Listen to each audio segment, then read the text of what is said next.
Patrick sat in his favorite chair, the same one he'd been sitting in for the past 5 years. It was a Christmas present from his ex-wife. Who gives a recliner as a Christmas present? But she knew him well.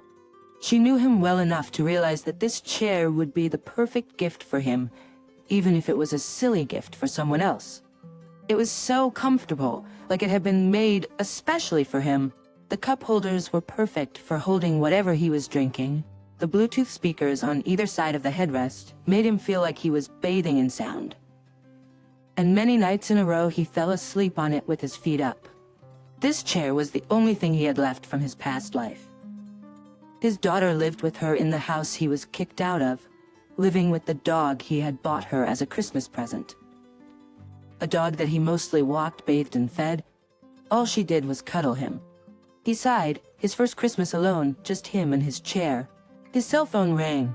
When he saw who was calling him, a perplexed expression appeared on his face. Throwing a quick glance at the clock on the opposite wall, he saw the final minutes of the longest Christmas Eve he had ever experienced. Should he even answer it? He could just let the call go to voicemail. But a curious masochistic part of him was drawn to the call. It was the kind of scab that was impossible not to pick.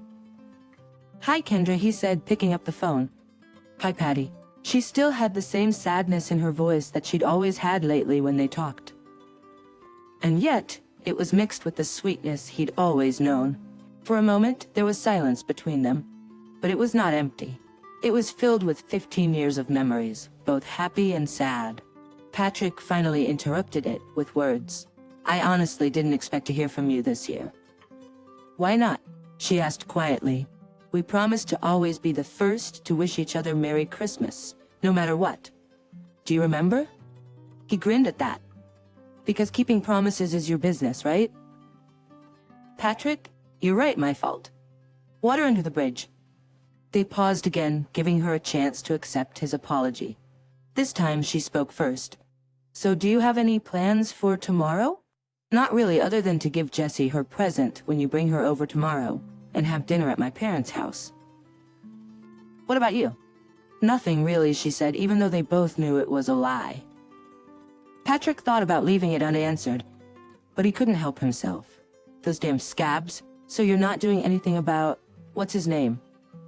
She sighed.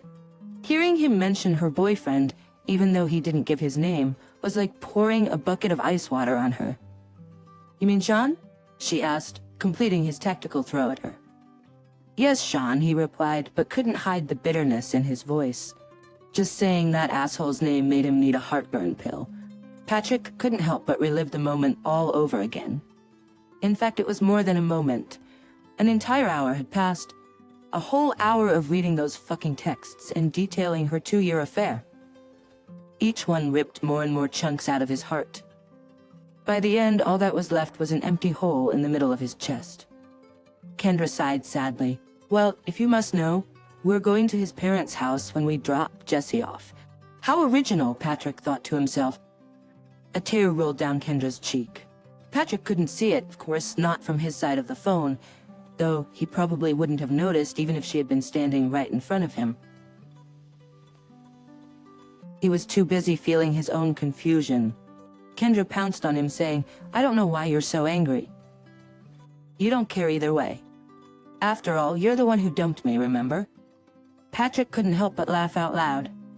The way she always managed to turn everything upside down was her gift. If she had a superpower, it would be projecting her subjective experiences onto other people. Not that astral projection, which would actually be a cool power. No, hers was just good old-fashioned projection, not taking responsibility for anything. "What's so funny?" Kendra asked angrily. "Why don't you ever take me seriously?" "Because you're full of shit, Kendra. That's why." "I'm full of shit?" she repeated, still sounding a little surprised. "I'm the one who dumped you?" "Really?" Patrick couldn't believe her audacity. "So, the 2-year affair had nothing to do with it? All those times you sat next to me, watched movies with me, but texting him had nothing to do with it? That fucking 3-day weekend that you, flew out to take care of your sick mother? I get it," Kendra shouted in his ear, interrupting his tirade. She was right to do so, because he had plenty more ammunition. "Really, Kendra? Did you really get it?" By this time, her voice had reached tears. Her next breath came out choppy, as if she was fighting a scream. Yes, I did realize. I screwed up, Patty. I screwed up big time. I was selfish. I took you for granted. I ruined our family. I get it. Every morning, I wake up with a daughter who hates me. I walk through a house that feels empty without you. And every night when I go to bed, all I can think about is no, you fucking don't you dare. No matter how hard Patrick tried to keep his composure, he couldn't help but feel the pain and betrayal all over again. Those walls were crumbling. Why couldn't he keep his cool? Why could she still drive him to this state? I dare not. What, Patty? Tell the truth? Why not? You can't handle the truth? She hoped he would grin or chuckle or at least thaw. The movie A Few Good Men was their favorite. They discovered this little tidbit on their first date. Made love until the end credits on their second. But that didn't melt him, quite the opposite. All it did for Patrick was reiterate how much she had thrown away for some jerk she had met online. He coldly shot her another look. I'm perfectly fine with the truth, he said. It just sucks when I have to ferret it out because all my wife does is lie to me. Ouch, that broke her. She couldn't hold back the sobs any longer. A sob broke out and then another. Patrick couldn't help but feel for her. Without sympathizing with her, he felt for her. Even after a year of separation, his heart still beat in the same rhythm as hers. He could picture her there, in the living room they had once shared together. Right now, she was in that old worn robe she loved so much, because it was comfortable and reminded her of her mother. That robe covered her boxers and t-shirt. It was another funny personal joke between them.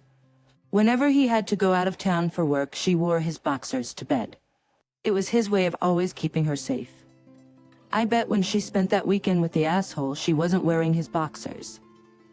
He probably wasn't wearing any clothes at all. I'm so sorry, Patty, she said between sobs. How many times do I have to say this? How long will it take for you to finally forgive me? I'll forgive you when I finally stop loving you, Kendra, he said sadly. Because maybe then the pain will go away. Maybe then the fucking hole in my chest will go away. Maybe I'll be able to get some sleep without seeing that message where you wrote that you loved him. Maybe now it was Patrick's turn. His pain could no longer be contained. A sob louder than hers burst from him. He brought his hand up to his eyes as if it could serve as a dam for tears. Kendra's heart ached with him. She wanted to wrap her arms around him, kiss his forehead, and hold him to her chest as his tears wet her shirt. Patrick, for heaven's sake, stop calling me that, he suddenly roared into the receiver. She shut up. She had to remember that she couldn't comfort him since she had hurt him herself. It sucked so much, but that was the way it was. That was their reality. Patrick, she said cautiously, how long are you going to torture us? Can't you see that you're not just punishing me? You're punishing Jesse and torturing yourself. I know you're mad at me. I get it. That's the way it has to be. But that's why we need marriage counseling. Maybe if we interrupting her, his voice was strangely calm when he said, but you're with him, Kendra. She was momentarily silent. I mean, you just said you were going to meet his parents, right? That's a milestone in any relationship. How long after we broke up did you wait until you ran to him? A week? A month? He paused, and she didn't bother to fill the silence because they both knew she went to see him the very next night. She dropped Jesse off at his place because she wanted him to spend time with his daughter. She even made a long sanctimonious speech congratulating herself for not being one of those heartless women who keep a child away from their father. Continuing, he said, I don't understand you. I can't understand how, after all we've been through, you could think so little of us and so little about me. We've been married for 12 years. We both have a 9-year-old daughter. You were by my side at my brother's funeral when he was shot in the line of duty. You hugged me and cried with me, and I was at your mother's funeral when she finally passed away from cancer. After all of this, you not only cheated on me, but you ran to him, barely drying the ink on our separation agreement. And now you're calling me and talking about some family counseling? Screw you, Kendra. Kendra shrieked again. This time had a different effect on Patrick than the last. Yes, Kendra was selfish. She always had been. The fact that Patrick loved her more than she loved him wasn't much of a secret. That didn't mean she didn't love him. No, she did. But the driving force behind their marriage had always been happy wife, happy life. The two of them didn't even realize it, that is, until it was too late. Patrick was raised to care for his wife more than anyone else. He took pride in being a good husband. He never cheated on his wife. He never raised a hand to her. If they argued, he was quick to apologize, even if he wasn't wrong. After all, if he hurt her feelings, that was enough. Was this the wrong behavior for a man in a marriage? No, every man should treat his wife as if she was the only woman in the world. But what Patrick failed to do was create balance. He failed to prioritize his own desires and feelings. If she wanted something, and it was within reason and budget, she got it. Whatever he wanted, he always gave in. Seeing her smile was payment enough for what he was giving up. But when one person's desires are always sidelined, something happens. It becomes normal. It becomes as if that's the way it should be. If something different happens, it is considered abnormal and therefore unacceptable. When his brother died, Kendra was by his side.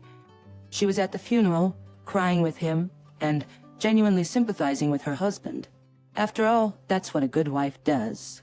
But he had reached a level of depression that she couldn't understand, especially when her own mom died of cancer. It was a difficult time for her, but she kept moving forward, one step at a time. However, there's a difference between someone who dies slowly and someone who is taken away suddenly. His brother was a cop. He pulled a woman out of a burning car and stayed by her side until she was safe. He also saved a mother who was being abused by her husband, and he even drove his neighbor Sally to work every day because she was being harassed by a young thug. Tragically, he was killed for pulling over a driver with a broken taillight. If his brother, who had done so much good in the world, could die, what chance did he have? He felt like a nobody, just someone who worked in an office. The most good he had done for the world was recycling. His brother's death shook Patrick to his core. When he looked into the coffin, he saw himself. If anyone should have died, it should have been him, not his heroic brother. Patrick knew he needed help, but he refused therapy and instead drowned in his depression, crying silently with the tears of his soul. Kendra couldn't understand, and he wouldn't talk to her. But what he really needed from her was something he didn't even realize. He just needed her to be there for him. He didn't need her to fix him or make him feel better. He just needed her presence. But their relationship had made his feelings less important, and he found himself sitting behind her, consumed by sadness, grief, and thoughts of his own mortality. He had been in this state for too long and needed to come to his senses. He had a family who loved him, and that should have been enough to pull him out of this state, but it wasn't. He needed more. He needed to be put first, to have this time be all about him. The more upset Kendra got, the more he pulled away. And then Sean came into the picture.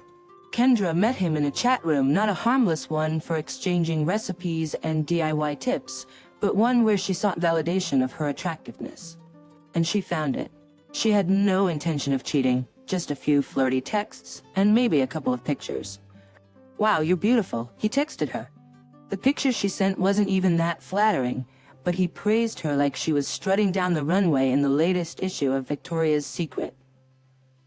From that point on, it's been business as usual, with little flare-ups, more photos, and confirmations. Then came a bikini picture, followed by giggles and more photos, this time a little more candid. But that was just the beginning. Honestly, if it was just that, she could have rolled over at any time. But it was those phone calls that had her hooked. Those intimate moments she had stolen from her day, to hear his voice, his laugh, his breath. He was no longer a soulless online flirt. He was a real person, a funny, sensitive man who enjoyed listening to her. He always made her laugh. And when she complained about her husband, he was always there to listen and make her feel better. He put her first, just like Patrick used to do. This last 3-day weekend, a lie to end all lies, had been the final breath of her marriage. He knew her mother had cancer. When Kendra suddenly had to visit her, he assumed the worst. Feeling his wife's pain, or at least the pain she should have had, made him snap out of his moping, even if only temporarily.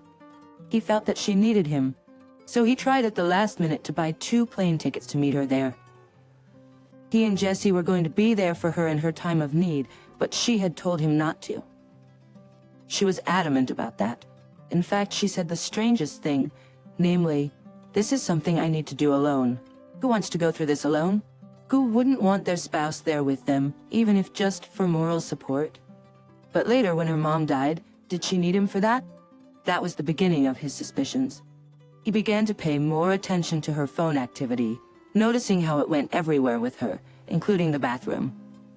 He also noticed how she would put the phone face down, turn it slightly away from him when texting, or even leave the room when the phone rang. And then one day, she had left it at home by mistake. Curious, he tried to open it, only to find that she had changed her password since their anniversary. Previously, it had been her 4-digit code for most PINs, her debit and credit cards, her banking information, and her voicemail. But not anymore. As she rushed back in panic to retrieve it, the alarm bells rang loudly. The look in her eyes, the fear, was almost a confession in itself. But he needed proof, so he watched her closely, pretending not to notice anything. He watched until one day he saw her unlock it. The new code was 4 digits that didn't match anything he knew, so he had to repeat it to himself. He had to repeat it to himself over and over to memorize it. He would later find out that it was Sean's birthday. Patrick looked at the clock on the wall. It was 12:15. It was officially Christmas. "Well, it's Christmas already, Kendra," he said, feeling incredibly drained after such a short conversation. She sniffed her nose. "Yes, I guess it is." Both seemed reluctant to end the conversation. It was actually a metaphor for everything else. That's why they were still apart, but neither of them had filed for divorce yet. Even though she was going to meet Sean's parents today, she couldn't bring herself to file. Part of her, even though it was a drawn-out thing, was hoping for a Christmas miracle. She hoped he would tell her he couldn't live without her and that he was coming home to her. If Patrick did that, she would gladly cut Sean out of her life.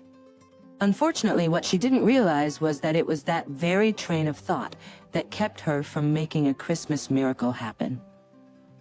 What she failed to realize was that the more she refused to put him first, the more he drifted away from her. They were at an impasse. Patrick still loved his wife, no matter how much he struggled with that love. Her infidelity still hurt, but it no longer incapacitated him as it once had. Once every waking moment had been consumed by her and those texts. But lately he found himself spending days without thinking about it, today being an exception. Soon it would be weeks, and then she would just be the mother of his child, someone he once knew. This purgatory wouldn't last forever. "Merry Christmas, Kendra," Patrick said. "And you know what? I really thought so. I hope you find what you're looking for," she sighed sadly. She wouldn't get her Christmas miracle, not this year, maybe next year. "Merry Christmas, Patrick," she swallowed the words. "I love you." She knew he wouldn't say the same back to her, even if he felt it. She missed those words flying off his lips. No matter how many times Sean repeated them, it didn't compare.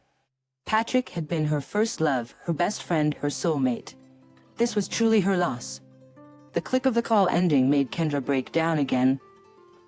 What she wouldn't give to go back in time 5 Christmases ago to the time she had given him that chair.